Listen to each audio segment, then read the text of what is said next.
Okay, I'll get started, and in case more people join, I'll let them in.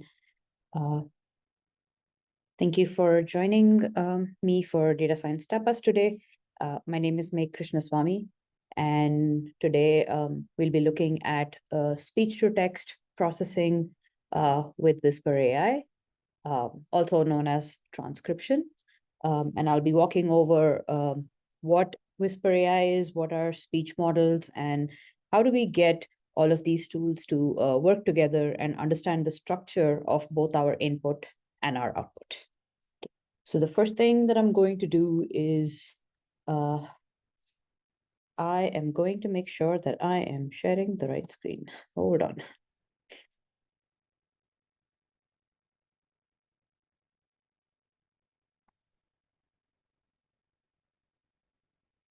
All right. So the GitHub repository where all the data science tapas resources are located is UA Data Lab slash data science tapas. I've added a link in the chat just to make sure that you have it. Today's session is listed under April 2nd, and the resources that we'll be using can be accessed with the notes hyperlink. If you click on notes, this should take you to another GitHub repository where I have today's code posted in Google Colab. And in order to follow along, I hope you do, all you need to do is click on Open in Colab. And once you click on this button, this should redirect you to Google Collaboratory, and your notebook should look like this. So if you're able to open the Google Colab notebook, let me know. It's loading. Okay, Okay, no, I'll load it in. All right, I know it takes a couple of seconds. So just in the interest of time, we want to make sure that we are connected to the right resource. Now, in order to run the code today, we have to make sure that we are connected to the GPU. And so in case it doesn't say T4 for you in the top right corner, all you have to do is click on this little list, and you can change the runtime type. And once you click on it, it'll give you a couple of options. Make sure that you have Python 3 selected as your interpreter, and we want to make sure that our hardware acceleration is with the GPU. The Whisper tends to be a pretty heavy resource, and so running it on CPU is not very conducive.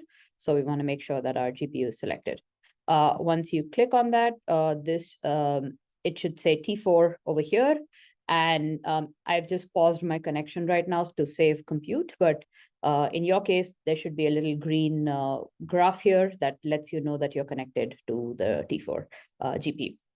Now, once you have your GPU connected, all you need to do is click on runtime and just click run all. This is just going to run all the code in this notebook in the background while I go over the theoretical components, and essentially it saves us a little bit of time when we get to the demo. So at this point, I'm going to just pause, and please let me know if you were able to connect to the T4 GPU and you were able to click on run all. You can give me a thumbs up, or you can just use the mic. Either is fine.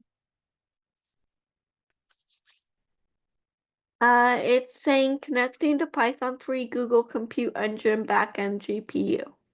Okay, fantastic. Yeah, takes a couple of minutes. It has to find the right system for you. So, all right, thank you. In case you have any errors, just let me know.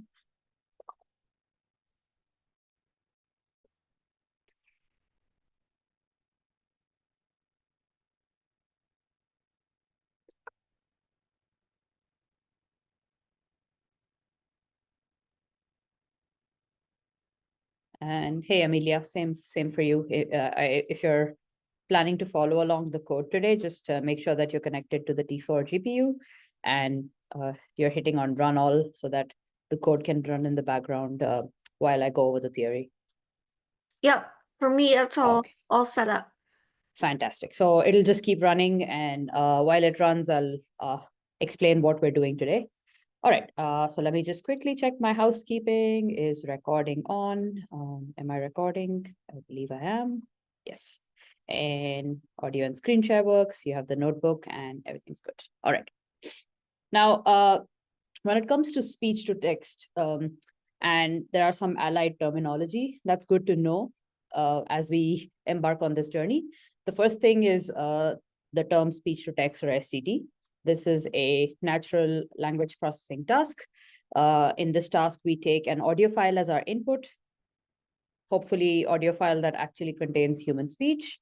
We pass it through a speech model and a language model, and the output of our system is words and sentences that are saved to us, saved and provided to us in a text file, or as a subtitle file, or as a transcript file. And ideally, we want such a transcript to come with timestamps so that we know when what was said. When it comes to the phrase, the word transcript, it's just anything that has text that was extracted from an audio file. We also use the term closed captions now, which I can demonstrate right away. If I was to ask Zoom to generate transcripts for me right now, and I was to click on the, I was to go into the settings and click on transcripts, as I'm speaking, the captions should capture my speech and display it immediately. So these are closed captions where the text transcript is following the audio in with a little bit of lag, a couple of milliseconds of lag, but near real time, as it were. We use the phrase, we use the word subtitle just subtitles to talk about transcripts which are translated from one language to another.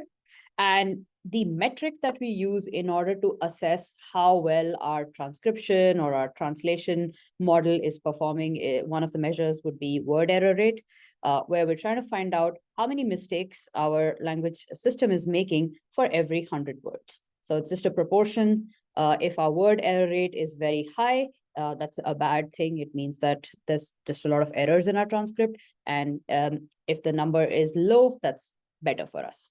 Right? And I'll give an example of how we can use word error rate to evaluate a given system. Next, when it comes to the output of any speech-to-text system, we might get our files in all kinds of formats. The cool thing is, because all of this is text, these formats are pretty easy to interchange. It's possible to convert from one to the other if you have the right tools. Some popular formats include web VTT or VTT, which is just which provides us with timestamps with a little arrow in between, and there's a new line followed which contains the actual text. And for every turn between any two turns, we have a little space here. So that's the format. And when the web VTT file is passed through a system that knows how to process it, it'll be able to use them as captions. You might have seen these on YouTube, for example, and other social media websites where transcripts get used. The second type of file that you might encounter is an SRT file, very popular for subtitling. Now you'll notice that the format is very similar, except that in the subtitle files, we often see the turns with numbers on them.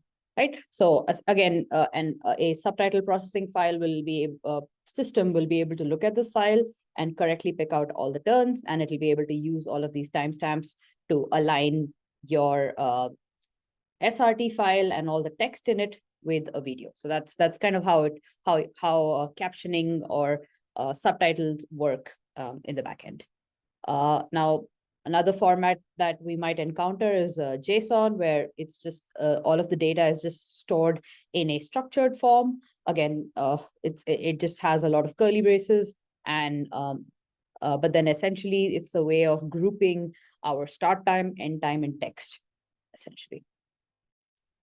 Now, there are a couple of other formats that you might encounter. Something that a lot of phoneticians like me would encounter is the Pratt text grid, where not only do we have our transcripts at the sentence level, but we also end up with transcripts at the word level or even at the phoneme level. So it's just a bunch of transcripts that are going to have to be aligned parallelly to make sure that we're seeing all of the words and the sentences and the phonemes all at the same time, right? So formats aside, the main thing is that for our speech to text system, we're going to see a lot of text coming out. All of these formats are pretty easy to interchange. So if you come up, if your system is giving you an SRT file and you need a WebBTT file, converting is probably going to take you a couple of seconds as long as you have the right tools. Next, once we do have our transcripts, what are we going to use it for? What are some typical use cases? The first and most important use case for generating transcripts and conducting speech to text is accessibility. When our audio files or our video files come with a closed caption file or subtitles, it means that in case it means that the content can be followed in more than one modality, which makes it accessible to more people, especially in case the audio is degraded for some reason, or there are issues with understanding what the speaker is saying, or any kind of hearing issues. Our subtitles are going to be very important to make sure that the content is presented. Some other popular use cases are making sure that our voice assistants are able to process our commands. So if you've used Siri or Google, the Google Voice Assistant, you'll notice that as you speak on your screen, the words that you just said get displayed. This is because in the back end, Siri is actually processing everything that you're saying, your commands, as text, so that it can pick out the keywords and it can return an action for you. And the third thing that we might end up using transcripts for is just natural language processing tasks. This could be sentiment analysis. This could be just trying to generate automatic notes, summarizing a given audio file. So all of these example tasks where ultimately text is going to be very useful to us. We are going to have to add a speech to text step so that our audio can be basically processed by any language model in the backend.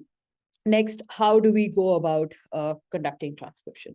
Now, if you do a transcription services Google search, you'll notice that we end up with a lot of options.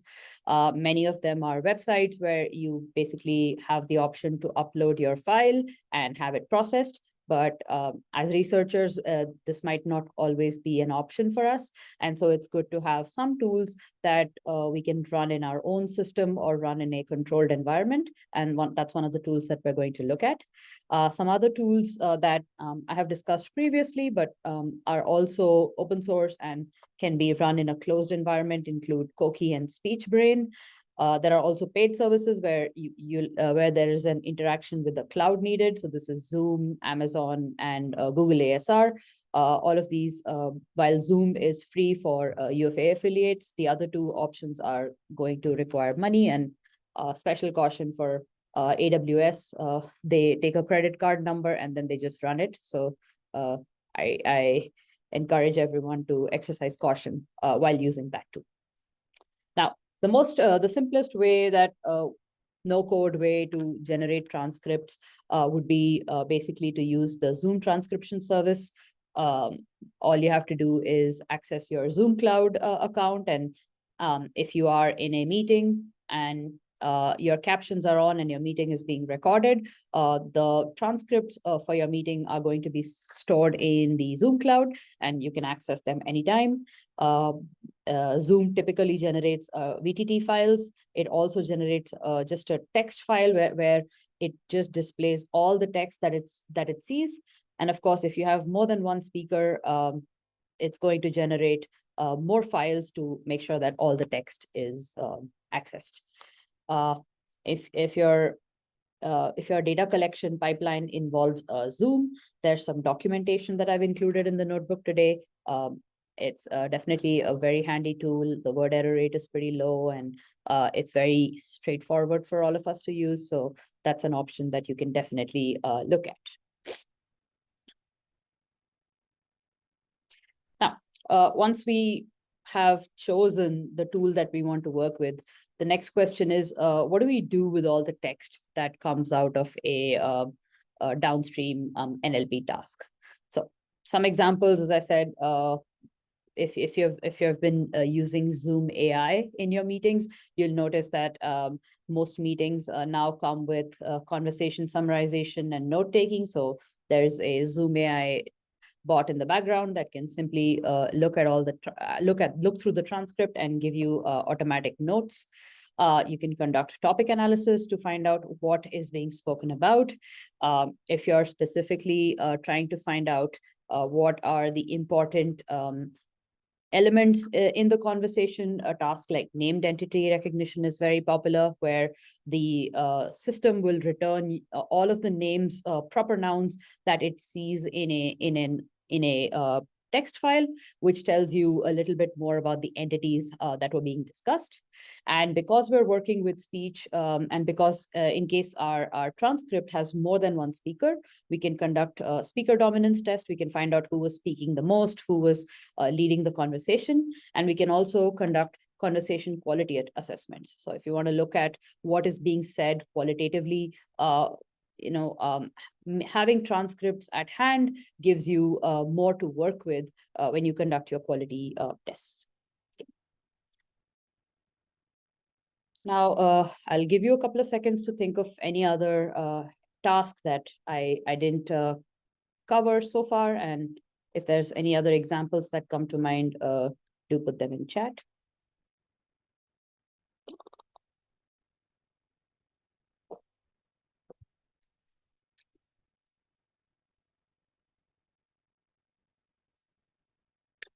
Okay, so how did we get here? How did we get to a point where our automatic speech recognition systems are performing at such high peak productivity and efficiency?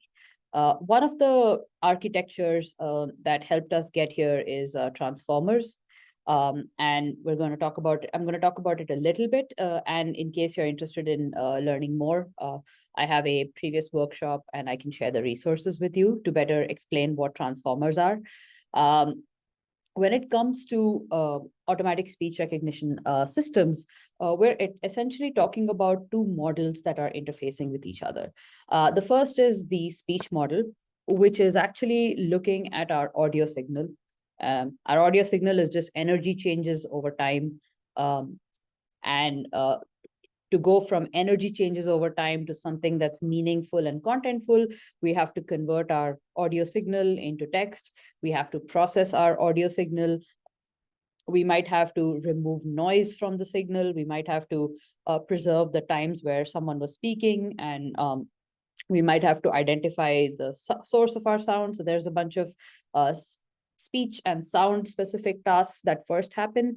And once our speech model is done, it's going to give us with maybe information on the tone, information on the accent. It's going to tell us a little bit about the pronunciation. Was there sarcasm or emotion in the speech? So all of those questions and all of that processing happens on the speech model end. Now, once the speech model finishes and gives us an output, the output is passed on to a language model. Our language model is going to simply look at all the words that our speech model thinks it saw, and it's going to look at all the sound chunks that the speech model presented it, and it's going to try and understand what words are most likely to have occurred in this audio file. And then once it has those predictions, it's going to generate some coherent text that makes sense. It's going to try and make sure that the sentences that it's generating are logical, and it's going to make sure that they're grammatical. And once our language model is done, the output is essentially text. This text could be in the language in which it was spoken, or we could have added tasks like machine translation, where our text is coming out in a language that the user has specified. And it could also, our language model could also have a downstream task where, the output is a chatbot that's basically processing what you said and giving you responses, right? So that's our speech model and our language model, and both of these models tend to work together. and a special note on human speech. When we, as humans, talk, we are trying our best to communicate, which means that even though most of what's coming out is energy changes over a period of time, there are going to be meaningful words on it. And so our speech and language models are both very important for processing it and making sure that the right words are being detected by the model. And a very good example of this, if for example, if you're in a Zoom meeting and you turn on captions, try changing the language from English to a language that you don't speak, and see how and see what the output looks like. It's not the model is going to try its best to uh, understand if you're speaking Hungarian or not, and the text that it's going to output is not going to make any sense at all. And so that's because the wrong language model was chosen for the speech that was spoken. And so it's very important to make sure that when we are transcribing, if we have information on speaker language, if we think if there's any issues as far as language detection is concerned, it's important to address it as soon as we can. And I will demonstrate how we do that. All right. So major advancements that got us here. For the first major paper that was that really changed how we do speech processing was written in published in 2020. The technology was Wave to Vec 2 2.0. I very briefly, it became the model was trained on really good multitask, multilingual data. And because the data was high, the model was able to really understand and process speech across a very diverse set of conditions.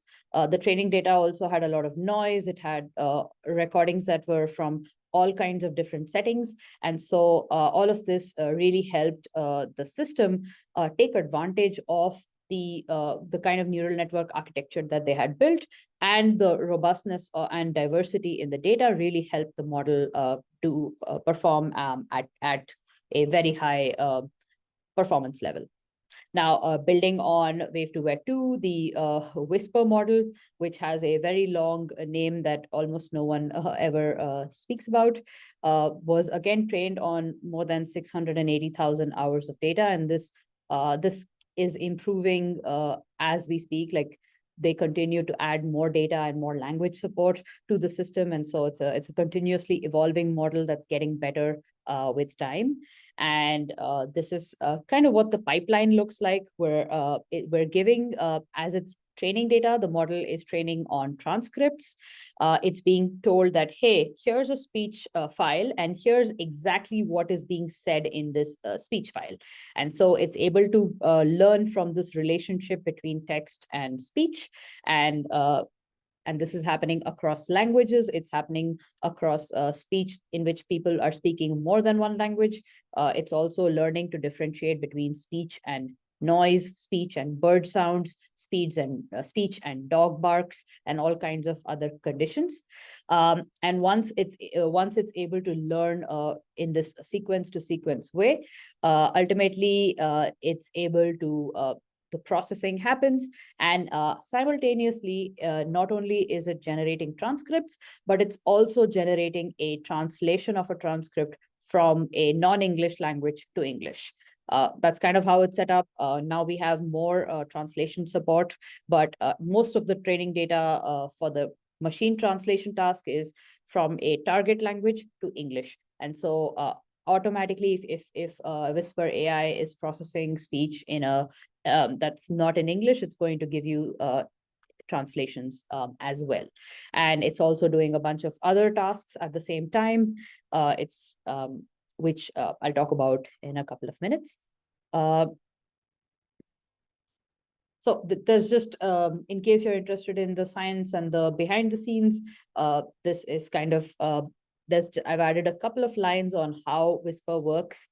If you have any questions, you can let me know, and I'll try my best to answer them. Of course, given that it's a tool that's proprietary, the paper doesn't tell us very much except how much data was used and It tells us a little bit about what the task looked like, but a lot of the details are kind of under wraps. So worth keeping in mind. It is also worth keeping in mind that the ratio of languages is very skewed towards English, but then the model is also being given data in a lot of languages, and so it gets better and better at both the transcription task as well as identifying languages when you just give it random audio, right? So now that we have all of our theory in place, I'm going to take a couple of seconds. In case you have any specific questions, please let me know. And then we'll move to our demonstration for today.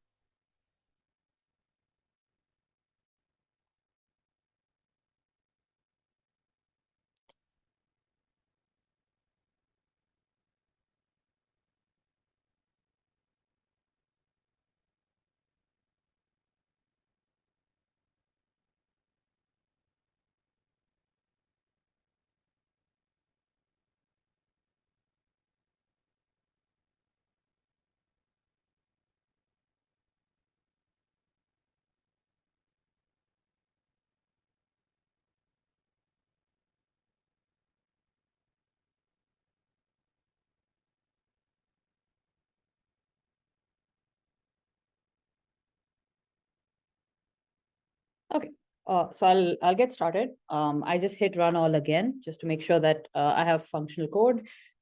In case the build is a little bit slow, I'll let you look at the output that you have, and I might refer to the saved state of this notebook just so I can demonstrate quickly without too much delay.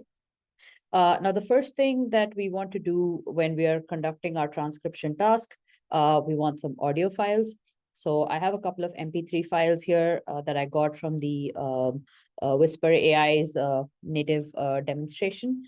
So if you were able to successfully run all the code, you'll notice if you click on the little folder icon in the left, there's a bunch of MP3 files that just got added to your file system.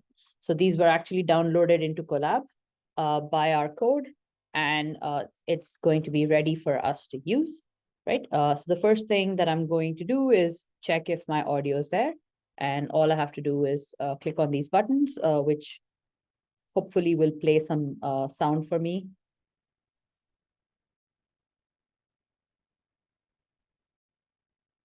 Okay, so since I'm wearing headphones, I'm not able to not sure if my audio is being shared. So let me do a quick check, make sure that is indeed the case.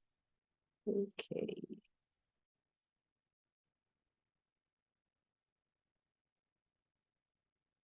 Okay, share sound. All right, so I'm gonna try again, see if things work and if you're able to hear the sound. Mary had a little lamb, its fleece was white as snow, and everywhere that Mary went, the lamb was sure to go. Could you indicate to me in chat or using your mic if you were able to hear the audio? Okay, fantastic. Right. So it's just the first two lines from Mary Had a Little Lamb. And if you test out all of the other sounds, you'll notice that the last two are actually songs. And Daisy Hal 9000 has a relatively more noisy file compared to the first one. And this is going to be important for the demonstration because I want to show how Whisper performs when it gets audio files with different kinds of noise patterns. All right. So in case the first thing that we do is we just download Whisper from where OpenAI saves it. That's what this command does. And we also get a couple of other tools. And when you we also want to make sure that we have a model saved. That's what load model does. And in case you are trying to build your Whisper run command and you're curious about what your options are, you can always use the Whisper help. What this does is it should print out all of the options that Whisper has. Some important options are the output directory. So in case you don't In case you want all of your text files to be stored in a different directory, this is the option that you'd use.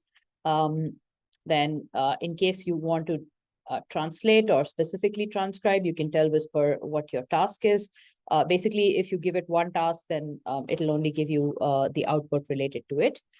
Next important thing is language. In case you're looking to set the language for your model, this command tells you how to set it. Now you can either use the different language codes, which are 2-letter language codes for all the languages that Whisper has at hand. Whisper also allows you to enter the language names, and all of them are listed here. So Whisper Help will just give you a long list of all the options that you have. All right. The next thing that you might that might be important is just the let's see here, maximum words per line. So in case you want shorter lines for your subtitle file, you want to make sure that the subtitles are they're changing faster rather than slower. This is you can give it a small max words per line option, and that would change it. You can also generate word level transcripts instead of sentence level transcripts. And all of these options are also explained when you run Whisper Help, right? Now I want to make sure that we all have our T4 RAM set up, and so that's what this does. If you click NVIDIA SMI, it's going to just give you a little box, and it'll tell you if you have a GPU or not. And so once our setup is done, the next thing we want to do is actually run a task. Now, in order to run the task, we're doing this in the command line, and that's why I have a little exclamation mark over here. All we do is Whisper and provide it with the first thing we want to provide is the name of the MP3 file. Now, I have provided a couple of options here, and in case you're wondering what these slashes are, I just wanted to I don't like scrolling, and so I just wanted to make sure I was inputting my code in a clean way. That's all. It doesn't do anything to the code. It's just there for cosmetic reasons. Now, because the text that that's in this audio file is relatively simple, I picked the medium size model. I'm telling Whisper to just transcribe for me, and I'm telling it to save my output in a folder called Mary_transcription. And I'm telling it to provide me with all the output formats that it can generate and give me word timestamps. Now, if you were able to run this correctly, you'll notice that in the folder icon, it has a folder called Mary transcription. And if you click on it, if you open it, you'll see that it has a whole bunch of files with all of the extensions that I discussed earlier, right? And you can open up any of them and make sure that the text is there.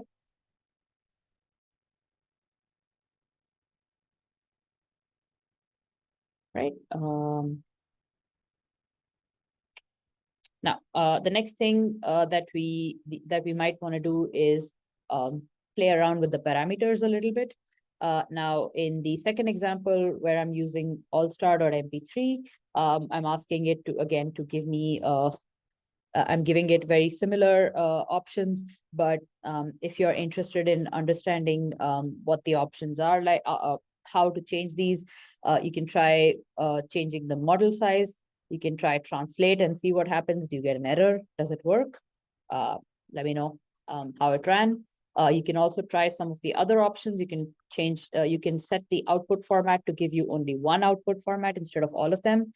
And you can even set the how many words you want to see per line, right? And if you're able to run this correctly, in the command line, it's just going to show the web VTT output.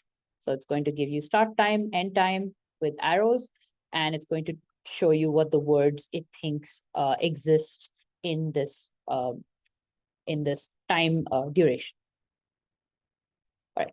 Now, because this is a relatively long file, the output is going to take a little bit longer than the first example.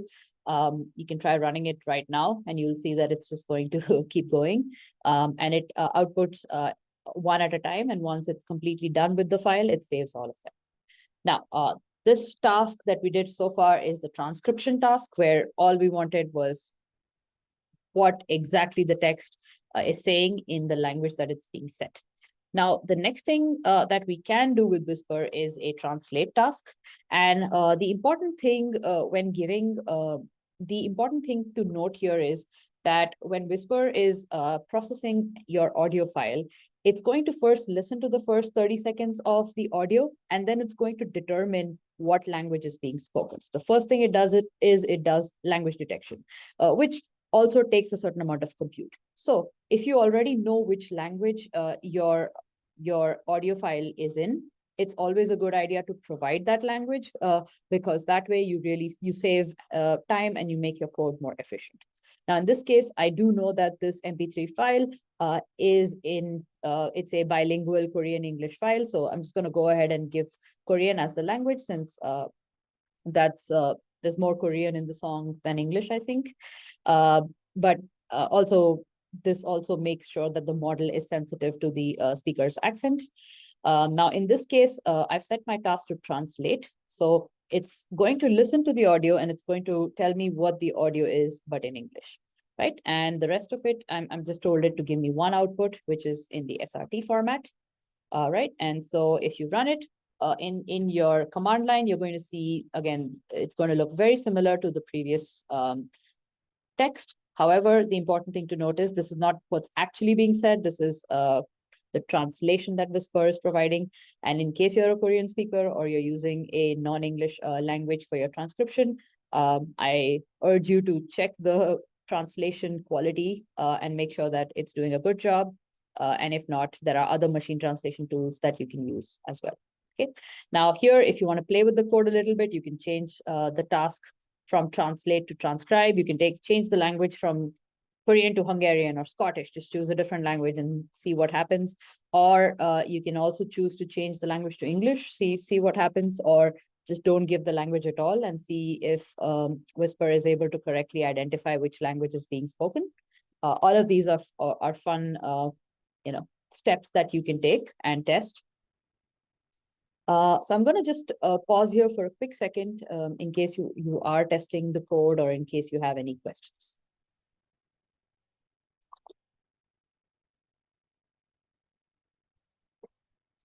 Okay, so now that we have Whisper and we kind of know how to run it in our command line, we know how to just, if it's one file at a time, it's very easy. All we have to do is build a command like this and just run it, right? But sometimes we might want to do our transcription and we might want all of the output of our transcription task to go into a pipeline so that we can do other things. So right now, all we're doing is generating a transcript. But if I want to do an AI summarization, or if I want to, I don't know, make a nice little graph based on all the text that I saw, I might need a pipeline instead of just a code, just a one-liner. So here, there's a little example of how to add Whisper to a task pipeline. And in this case, I'm going to use Whisper within Python.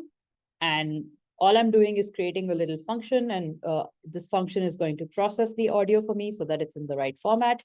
And it's going to, once the audio is processed, it's going to pass that audio to the Whisper library and make sure that all of the output is saved somewhere and it gets printed. And so in this case, all you need to do is use the transcribe function that we just defined here. And when you run this code block, you will see that two things are being printed. The first thing is it's telling you what language it saw, and then it's giving you all of the output. All right, so all I'm doing here is making things happen. I'm making sure that things happen programmatically. So you can see that if you had another language model, if you were connected to, say, you had a ChatGPT API, once your text is saved inside a variable, you can just pass it along and build a programmatic pipeline for yourself instead of having to manually save a file and then call it again. So just for that. And in case, on the complete opposite side, in case you just want to use a little web interface and coding is not something you want to do, or you want to demonstrate your pipeline for a project, Gradio is a really good option. So the code here, it just generates a little box where you can click and generate your outputs. Now, Gradio may not work very well inside the Colab environment. Sometimes it works for me, sometimes it doesn't. It doesn't find. In case that happens, when you launch Gradio, it gives you a little running on public URL line, and all you have to do is take this little URL. You can click on it, or I strongly recommend copying the URL and pasting it in a new window and accessing it that way. So I'm just going to take a quick look. Right. So in this case, I have a little web browser option to transcribe my files. In the left, this is where I can simply take a file from my computer system, put it in here, it'll upload it, or I can record myself. And as I speak, the output should be transcribed, and it should be available in the on the other side. So let me quickly try it. Okay. Let's see. Moment of truth. Of course. Hello, everyone. Hello, everyone. This is a test recording. All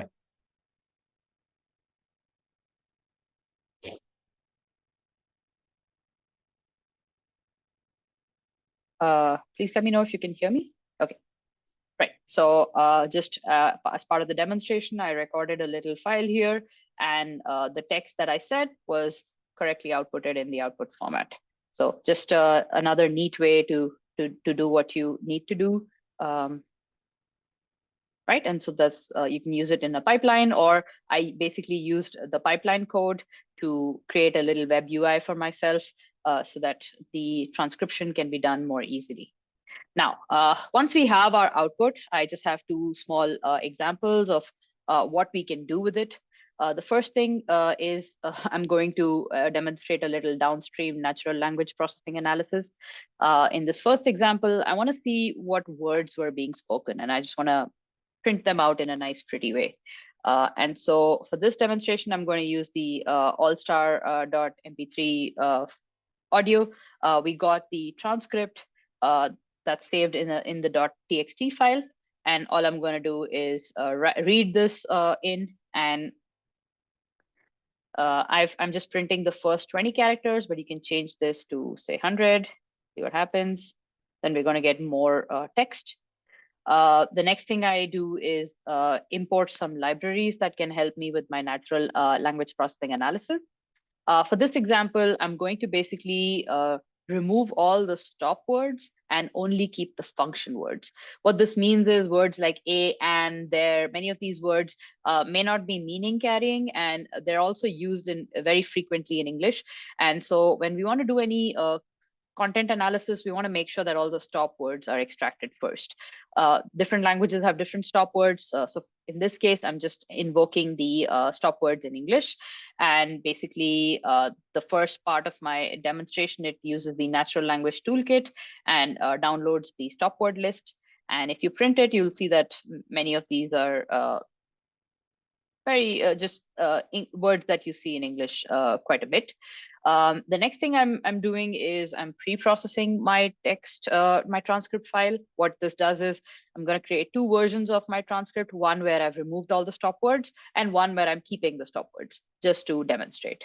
And once I'm done with this, you'll be able to compare the text in both of these examples, and you'll notice that there's a lot of words in the version without stop words, which ended up getting removed. So that's the next thing that we do. And now, once we have all of our text, in case we're interested in knowing what is being spoken about in allstar.mp3, we can do this with a little word cloud. What a word cloud does is it just prints out as many words as the user defines. The words that are seen more frequently will have a larger font. The words which are seen less frequently will have a smaller font.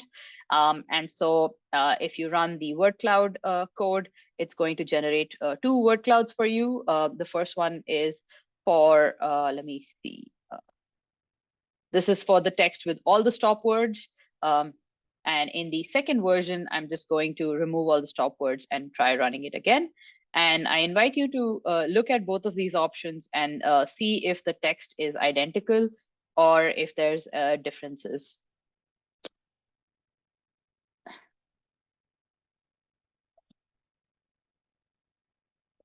Now, as we know, a lot of songs have refrains, which is probably why the word hey and the word never and the word gets are so popular. It's probably from the refrain that kept happening over and over in the song.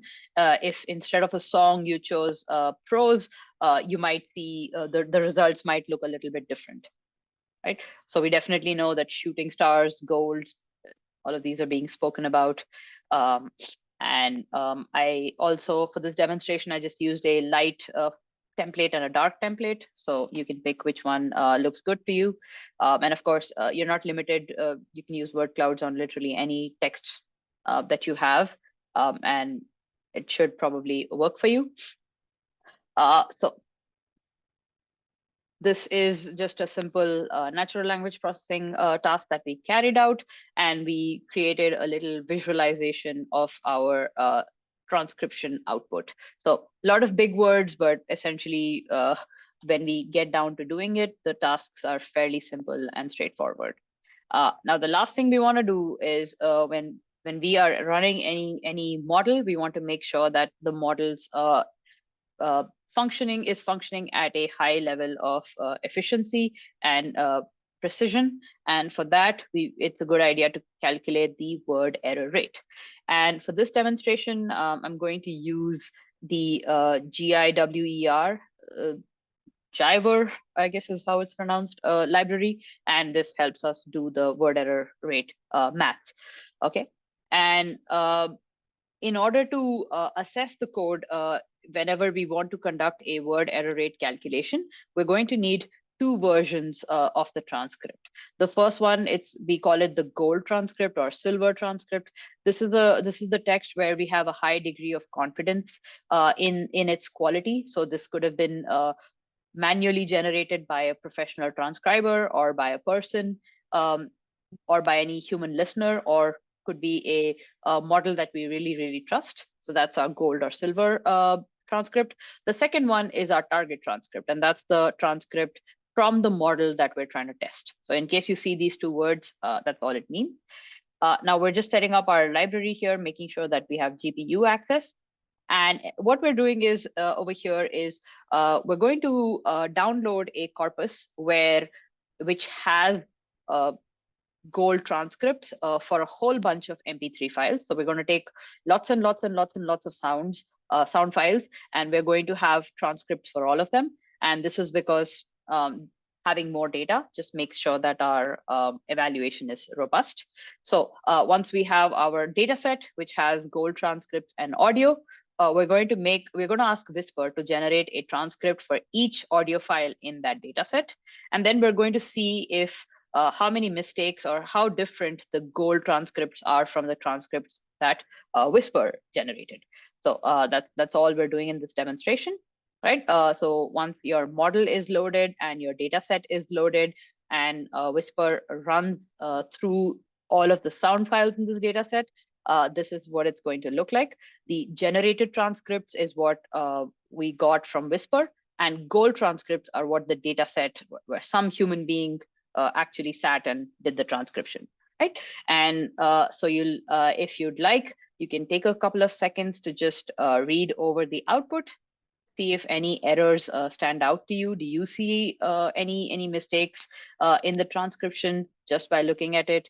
Do they sound, is there anything predictable that you see in it?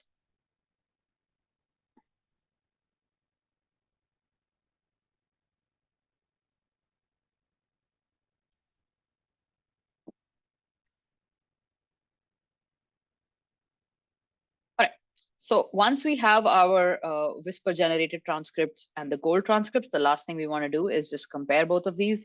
And in this case, I'm just going to use, before I compare them, I'm going to do some normalization. what this does is it just makes sure that both the text is in the same format. Jaiver is very sensitive to things like case. So it's uppercase and lowercase, that is. And so we want to make sure that all of our text is in upper or lowercase without any issues. The normalizer also will go over it and make some other corrections that might be useful. And once our text is kind of corrected, you can look at the comparison in this table. So here we've got the generated transcript clean and the generated transcript. So you can look at their differences. Now you'll notice that the gold transcripts all became got converted to small caps instead of uppercase. That's something that we do, and this sets us up for calculating the word error rate correctly. And finally, when you actually calculate the word error rate, you'll see a number being displayed. So this is the number that we got is 4.27, which just means that for every 100 words, there were approximately 4 or 5 mistakes.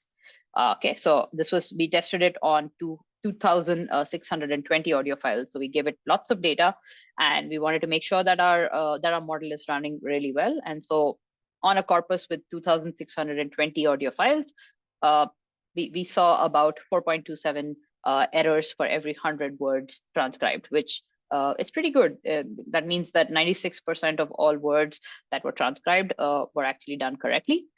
In case that's a error that you're okay with, then Whisper is a good option for you. And again, this is a test that you can conduct on any of the transcription tools that you use. You can do this with Zoom transcripts. You can do it with Google transcripts or any tool that you're using. In case you have actual people transcribing, again, you can use a word error rate to make sure that the transcription is being done correctly. So just a little test to make sure that you know that that you have a way to correctly correctly quality control the output of your transcription task, right? So that's basically what I have for you today. I have some references and further reading in case you're interested. And most importantly, like the Google Colab notebook that you opened, it's yours to use and edit. So please feel free to run it on your audio files. It's always a good idea to see, if you have very, very long audio files, the transcription is going to take forever. So sometimes it's a good idea to just split your audio, like break up your big audio files into smaller audio files, which are like maybe in the 5-minute range. And that's a way to kind of speed up your system. You might want to make sure that wherever you're set up, make sure that you know where your output files are being saved so that you can access them correctly. And you can always use use Gradio to run all of this in a simple web browser and not have to deal with the code. All of these are totally viable options. And in case you have any questions, please let me know. So I actually worked with a company last summer who does like subtitles and captioning, and I worked with the accessibility team, and I was Right. on the human side of this. So I Right. took what the machine did, and I had to edit it so it would go out in the final version. So I edited what the machine transcribed. So it's interesting to see now. I was doing the human side, but now seeing actually how the machine works. So thank you very much. Of course, and like in case you have those comparisons, you can actually see how well your model did. Essentially, this WER score is what makes a model like industry ready or not. And yeah, different models have different ones. And I do a lot of human transcription as well for my data. So Whispers definitely does accelerate a lot of those things.